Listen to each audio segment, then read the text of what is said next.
माधव एक गरीब आदमी है और वहाँ रानीपुर गांव में रहता है। गांव के चारों ओर घना जंगल है और ये जंगल वन विभाग के अधीन है। माधव के परिवार में उसकी बीवी और उसकी बेटी है, पर उसके पास कोई नौकरी नहीं है। ऐसा कब तक चलता रहेगा जी? हमारी बेटी अब बड़ी हो गई है, आपको कोई नौकरी कर लेनी चाहिए। तुम्हें क्या लगता है मुझे घर पर बैठना पसंद है क्या? मैं भी कोशिश कर रहा हूँ कि जल्दी कोई नौकरी मिल जाए। माधव नौकरी की तलाश में घर से निकल पड़ता है, पर उसे कहीं भी नौकरी नहीं मिलती। आखिरकार थक हार कर शाम को माधव अपने घर वापस लौटता है। उसका उदास चेहरा देखकर उसकी बेटी उससे पूछती है, क्या हुआ पापा, आप बहुत उदास दिख रहे हो? कुछ नहीं बेटा, बस यूं ही। मुझे पता है आपको नौकरी नहीं मिल रही है, इसीलिए आप उदास हो ना। आपको जल्दी ही कोई नौकरी मिल जाएगी, आप चिंता मत कीजिए। देखो मेरी बेटी कितनी समझदार हो गई है। पापा, आप वन विभाग में नौकरी के लिए कोशिश क्यों नहीं करते?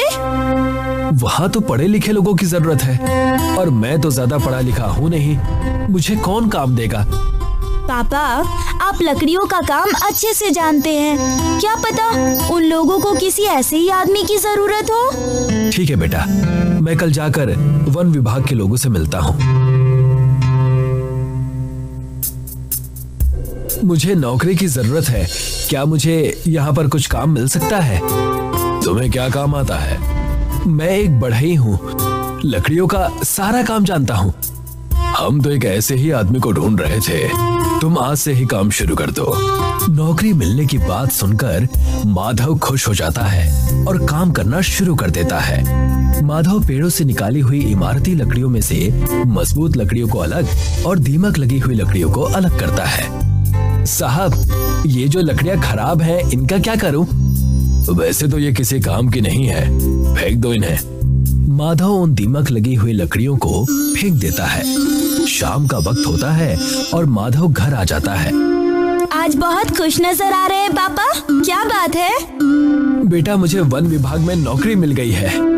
ये तो बहुत अच्छी बात है, अब मैं एग्जाम की तैयारी करने के लिए कोचिंग जा सकती हूँ। हाँ, जरूर जाओ। माधव के इस वन विभाग वाली नौकरी से उसके घर की दशा सुधरने लगी थी। अब राधिका भी कोचिंग में जाकर पढ़ने लगी थी। एक दिन इसी तरह लकड़ियों में से माधव अच्छी लकड़ियां एक तरफ कर रहा था और दीमक लगी हुई लकड़ियों को फेंक रहा था। तभी उसके दिमाग में एक ख्याल आता है, क्यों ना इन खराब लकड़ियों को घर ले जाऊं, कभी ना कभी तो काम आएंगे ही। माधव दीमक लगी लकड़ियों को अपने घर ले जाता है। अगले दिन वो सुबह उठकर काम पर आता है और शाम को घर लौटते समय फिर से उन खराब लकड़ियों को अपने घर ले जाता है। इसी तरह जब वो ऐसा करता था तो एक दिन एक लेडी ऑफिसर देख लेती है। अच्छा, तो अब तुम चोरी भी करने लगे हो? नहीं मैडम, मैं चोरी नहीं कर रहा हूँ, ये लकड़ियाँ तो खराब हैं, इसलिए इन्हें लेकर जा रहा हूँ।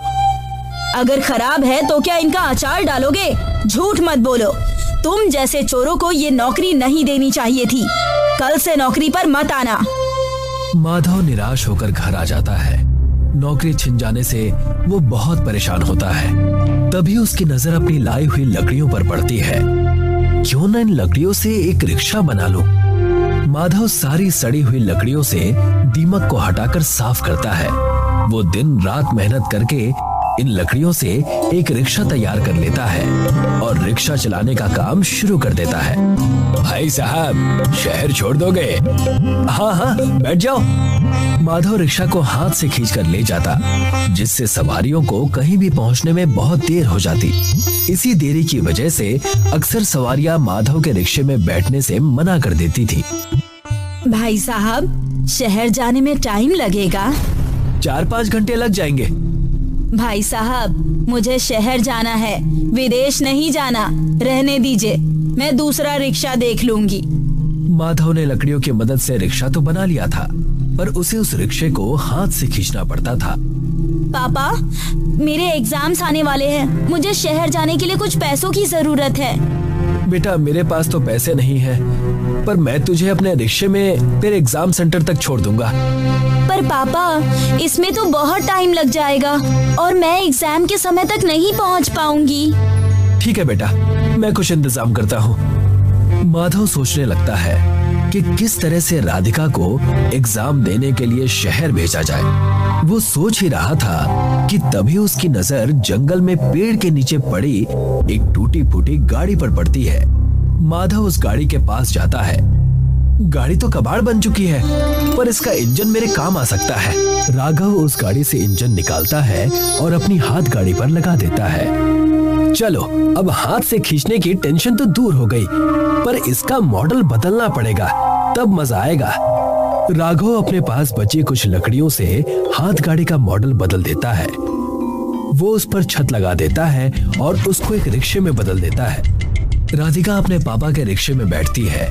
माधव रिक्शा स्टार्ट करता है और राधिका को शहर में उसके एग्जाम सेंटर पर छोड़ देता है। माधव के लकड़ी के रिक्शे पर इंजन लग जाने से अब उसका रिक्शा तेज दौड़ने लगता है, जिससे अब उसके पास बहुत सारी सवारियां आने लगती हैं। भाई साहब, शहर जाने में कितना वक्त लगेगा? बैठ जाइए, 1 घंटे में पहुंचा दूंगा।